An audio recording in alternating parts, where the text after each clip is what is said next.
बहुत समय पहले दशराज्य युद्ध के बाद का काल था। यमुना नदी के किनारे एक सुंदर कन्या रहती थी। उसका नाम था मत्स्यगंधा।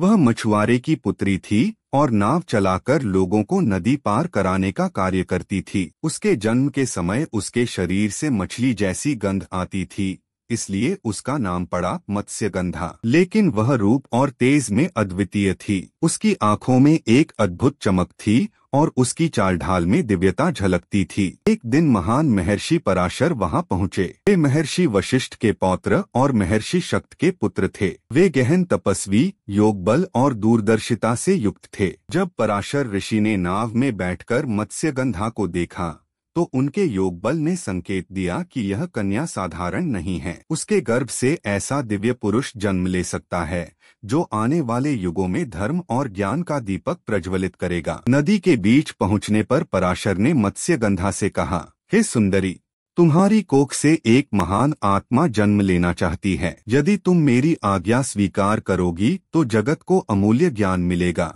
मत्स्यगंधा यह सुनकर घबरा गई। उसने फोल्डेड हैंड्स करके कहा, ऋषिवर, मैं एक सामान्य मछुआरे की पुत्री हूँ। यदि लोगों ने देख लिया तो मेरा अपमान होगा, मेरा कौमार्य भी भंग हो जाएगा और मेरी कीर्ति नष्ट हो जाएगी। पराशर ऋषि ने उसे शांत किया और वरदान दिए, तुम्हारा कौमार्य अक्षुण्ण रहेगा, लोग तुम्हें सदैव पवित्र कन्या ही मानेंगे। तुम्हारे शरीर से मछली की गंध समाप्त होकर दिव्य पुष्पों की सुगंध निकलेगी। इस घटना के बारे में किसी को कुछ पता नहीं चलेगा और तुम्हारी कोख से जो पुत्र जन्म लेगा वह समस्त संसार में वेद पुराणों का प्रकाश फैलाएगा। ऋषि के वचनों और दिव्य आशीर्वाद से मत्स्यगंधा का भय दूर हुआ।